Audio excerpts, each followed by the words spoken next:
ప్రభుత్వం తీసుకుపో అంటే దారి ఖర్చులు ఎట్టయ్యా అంటారు. స్పాట్ లో లేదా ఆర్థిక అక్కడ సాయం ఇవ్వాలి ఎంతో కొంత. ఆరోగ్యశ్రీ పనిచేయట్లా. ఉమ్, ఉమ్, గవర్నమెంట్ హాస్పిటల్ తీసుకెళ్ళమంటే గవర్నమెంట్ హాస్పిటల్ నువ్వు చెప్పేది అని బొక్క అంటారు. అంతే కదా. ఏ కార్పొరేట్ హాస్పిటల్కు ఎమ్మెల్యే చెప్తే డబ్బులు ఈయన పెట్టుకోవాలి. ఉమ్, ఉమ్, లేదు ఎవరో చచ్చిపోయారయ్యా అంటారు, ఎవరో పుట్టారయ్యా అంటారు, జేబులోంచి డబ్బు తీసి ఇస్తా ఉండాలి. ఏవోపోతే ఆయన పాపం పేనా అలాగే చదవా అంటారు. ఆ కేతిరెడ్డి ధర్మవరం ఎమ్మెల్యే అలాగే ఇచ్చేవాడు. ఆయన కేతిరెడ్డి ఎమ్మెల్యేగా ఇచ్చేవాడు, ఉండి రోజు మస్తాన్ వలి రోజు అని వెళ్ళి గుంటూరు గుంటూరు ఎమ్మెల్యేలే కూడా ఇచ్చేవాడు. అట్లాగే పొద్దున్న ముస్తఫా ముస్తఫా ఇచ్చేవాడు. ఉమ్, ఉమ్, కాకపోతే అవునవును. ఇచ్చారని వాళ్ళు ఏమైనా గెలిపించారంటే ఏం లేదు. అదే కదా, ఇవ్వకపోతే మాత్రం ఓడిపోయారు పాపం. తిట్టుకుంటారు.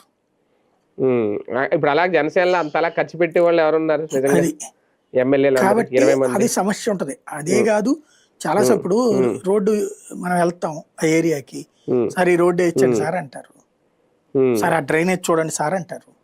ఇప్పుడు ఫర్ ఎగ్జాంపుల్ మీ కాకినాడకే ఉంది, ఊరు ఎక్స్పాండ్ అయిపోయింది కదా, అవుట్స్కట్స్. రాజమండ్రి కూడా అవుట్స్కట్స్ ఎక్స్పాండ్ అయిపోయింది కదా, అక్కడ అండర్ గ్రౌండ్ డ్రైనేజీ ఉందా, మంచినీళ్ళ సదుపాయం ఉందా, రోడ్లు ఉన్నాయా, ఇవన్నీ చెయ్యాలి. అక్కడికి వెళ్ళగానే వాళ్ళు అది అడుగుతారు. ఈయన ఏం చేయలేడు ఎమ్మెల్యే.